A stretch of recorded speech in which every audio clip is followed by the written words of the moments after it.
Before Ace Frehley was blasting off with his Space Ace persona, before the makeup, before the platinum records and pyro, he was just a Bronx kid with a Les Paul and a dream. But behind that cool grin and spaced out charm was a guy who would eventually drive Gene Simmons and Paul Stanley crazy. Because while Kiss was busy becoming one of the biggest bands in the world, Ace was quietly planning his escape. And the way it all fell apart? It's a story of genius, chaos, alcohol, and rock and roll rebellion. Stay tuned, because one fight between Ace and Paul nearly ended in violence, and another time, Ace simply disappeared on tour without telling anyone. Let's dive in. The Rise of the Space Ace. It's 1973. Kiss is still just four guys in New York trying to make rent. Gene Simmons and Paul Stanley wanted a theatrical band that would blow everyone off the stage. But then this tall, sarcastic guitar player walks into auditions, wearing two different sneakers and just shreds.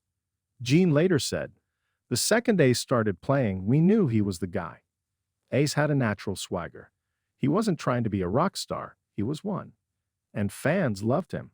His guitar solos were wild, unpredictable, sometimes messy, but always exciting. He was the perfect counterbalance to Gene and Paul's controlled, businesslike personalities. But that contrast would later explode into chaos.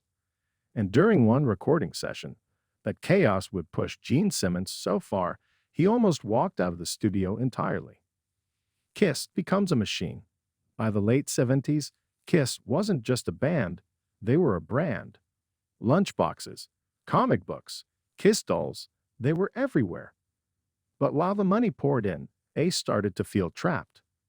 He wasn't built for board meetings or merchandising deals. He just wanted to play loud guitars and party. And party he did. Band insiders said Ace would show up late, half drunk, and sometimes forget entire songs during rehearsals. He once even fell asleep in a meeting with Kiss management, snoring while Gene was explaining financial projections. Paul Stanley later said, "Ace didn't want to be told what to do. He didn't want to be part of a team. He wanted to be Ace." But then came the album that would divide Kiss forever and make Ace threaten to quit on the spot. The Dynasty Disaster. In 1979, Kiss released Dynasty. It had the disco-flavored hit I Was Made for Lovin' You, and Ace absolutely hated it. He thought the song was embarrassing, the opposite of what Kiss stood for. He once joked in an interview, "I thought we were a rock band, not the Village People." In fact, Ace wanted to release heavier material. He fought to include songs like Hard Times and Save Your Love just to balance things out. But when Dynasty hit number 9 on the Billboard charts, Gene and Paul saw dollar signs, and Ace saw the end of Kiss's soul. And just when Ace thought it couldn't get any worse, the next album would nearly destroy the band altogether. The album that made him quit.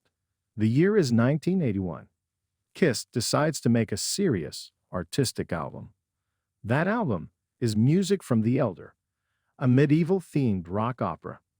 Produced by Bob Ezrin, complete with choirs, spoken dialogue, and songs about knights and prophecy. Ace was furious. He called Gene one night and said, "We're supposed to be a rock band, not a Broadway show." He refused to record half the material and mailed in his guitar parts from his home studio. When the band filmed the A World Without Heroes music video, Ace barely looked at the camera, he was mentally checked out.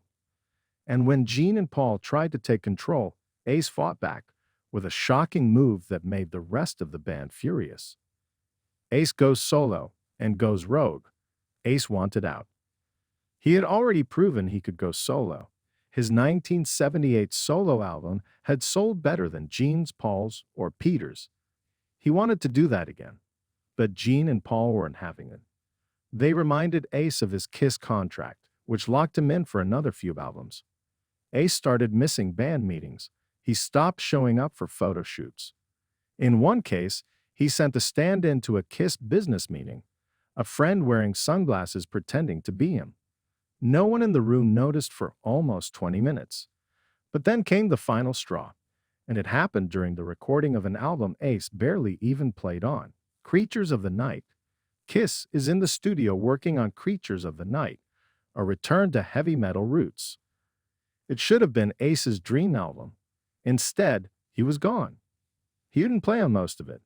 His drinking was out of control, and he wanted nothing to do with the direction of the band. Still, Gene and Paul decided to use his face on the album cover and in promotional photos, even though Vinnie Vincent had already been hired as the new lead guitar player. Ace later said, "That was the final insult. My picture was on the record, but I didn't play a single note." He quietly left the band in December 1982. But Kiss didn't want fans to know Ace was gone, so they did something sneaky that would come back to haunt them later. The Great Kiss Cover-Up. Kiss still had tours to sell and contracts to fulfill. So instead of announcing Ace's exit, they pretended he was still in the band. His image stayed on the album. He appeared in Creatures of the Night promo photos, and fans didn't realize he was gone until the band unmasked themselves on MTV in 1983. By then, Ace was living on his own, focusing on Frehley's Comet and staying away from Gene and Paul as much as possible. When asked about it years later, Ace said, "They didn't fire me. I quit because I couldn't take their crap anymore." Gene and Paul tell it differently. They claim Ace was unreliable and didn't want to work. The truth? Probably somewhere in the middle. But the story doesn't end there, because over a decade later, the Space Ace would return, and things got even crazier. The return and the final fallout. 1996. The original Kiss lineup reunited for the Alive/Worldwide tour.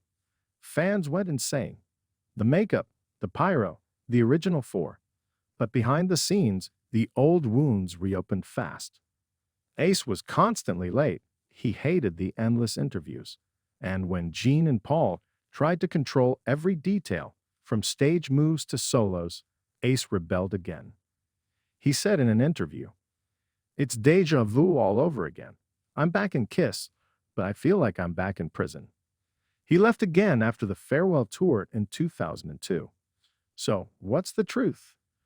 Did Ace get fired, or did he walk out?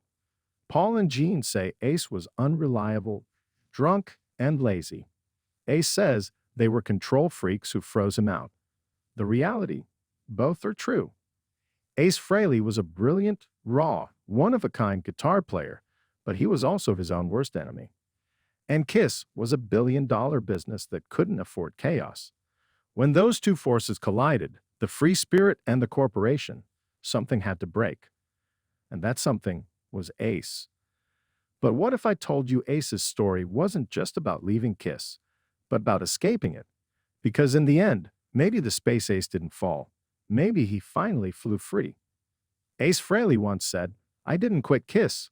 Kiss quit me." And maybe that's the most rock and roll way to end it. Because Ace didn't care about fame or business meetings. He just cared about the music, the fans, and that electrifying sound of a Les Paul through a Marshall stack. And honestly, that's what made him the soul of Kiss, even when he wasn't in the band.